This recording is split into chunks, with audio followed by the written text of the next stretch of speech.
Hello बच्चों, आज के बेटा वीडियो में हम एक बायोलॉजी का एक रैंडम टॉपिक डिस्कस करने वाले हैं। दैट बेटा 11th बायोलॉजी का चैप्टर हमने लिया है बायोलॉजिकल क्लासिफिकेशन और उसका एक रैंडम कॉन्सेप्ट उठाया है। ठीक है बेटा जी, आइए फटाफट से हम बिना टाइम वेस्ट की वीडियो को स्टार्ट करते हैं। बेटा बायोलॉजिकल क्लासिफिकेशन हम देखो क्लासिफिकेशन सिस्टम से डील करने वाले हैं। तो सबसे पहले आपको पता होना चाहिए सर क्लासिफिकेशन नीड क्यों पड़ी। फटाफट से बेटा जी इसको रिलेट कर लो केमिस्ट्री के कॉन्सेप्ट से, दैट इज पीरियोडिक टेबल वाला कॉन्सेप्ट है। आप जानते हैं इस चीज को कि आज हमारे पास 118 एलिमेंट्स हैं। अब आप खुद बताओ 118 एलिमेंट्स को अलग अलग पढ़ना, फिजिकल हर एक की फिजिकल प्रॉपर्टी अलग, केमिकल प्रॉपर्टी अलग, उनके रिएक्शंस अलग। तो बेटा ये कितना ज्यादा हेक्टिक टास्क हो जाता।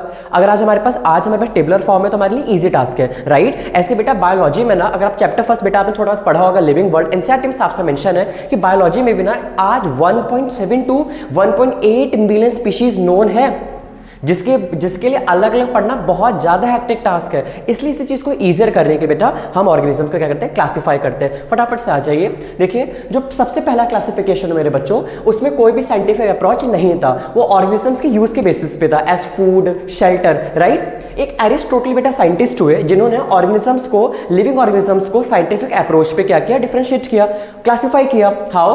By reading the morphological characters. बेटा मॉर्फोलॉजी का मतलब होता है एक्सटर्नल फीचर्स, एक्सटर्नल कैरेक्टर्स को रीड करके उन्होंने क्या किया, क्लासिफाई किया। तो उन्होंने प्लांट्स को बेटा क्लासिफाई किया एज हर्ब, श्रब्स और ट्रीज, और बेटा एनिमल्स को किया एज रेड ब्लडेड और नॉन रेड ब्लडेड, राइट। देखो रेड ब्लडेड के एग्जांपल्स तो सभी को बच्चों को पता होता है, पर नॉन रेड ब्लडेड के एग्जांपल बेटा एनसीईआरटी में कहने के मेंशन नहीं होते, इसलिए मैं आपके लिए एग्जांपल लिख करके रखा है मैंने। बेटा spiders, lobsters, snails, somewhere octopuses also, ये ऐसे ऑर्गेनिजम्स हैं जिनमें बेटा रेड ब्लड प्रेजेंट नहीं होता है, इनमें कहने के ब्लू ब्लड प्रेजेंट होता है, राइट। अब आ जाओ, अब बेटा टू किंगडम क्लासिफिकेशन आता है। सबसे पहले बताना चाहिए टू किंगडम क्लासिफिकेशन बेटा साइंटिफिक अप्रोच पे था, इसको लीनियस ने दिया था बेटा, और इसमें लिविंग ऑर्गेनिजम्स को ना दो किंगडम क्लासिफाई किया गया, किंगडम प्लांटे, किंगडम एनिमालिया। क्या बेसिस है इसके क्लासिफिकेशन का? बेटा इसका बेसिस था प्रेजेंस और absence of the cell wall.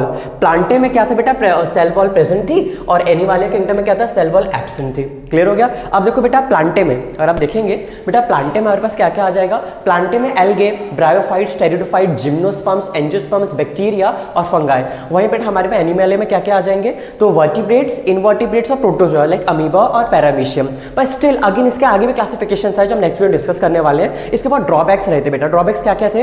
No difference between prokaryotes and eukaryotes, they were placed in the same kingdom Plantae. Second drawback, no difference between multicellular algae Spirogyra and unicellular algae Chlorella and Chlamydomonas. And one drawback was most of the organisms do not fit in any category, that is for example Euglena. उसका cell wall बेटा क्या थी, absent थी, तो animal में आना चाहिए था, और क्या कहते हैं फोटोसिंथेसिस करता प्लांट्स में आना चाहिए था, पर किसी कैटेगरी में लाए नहीं कर रहा था। Thank you.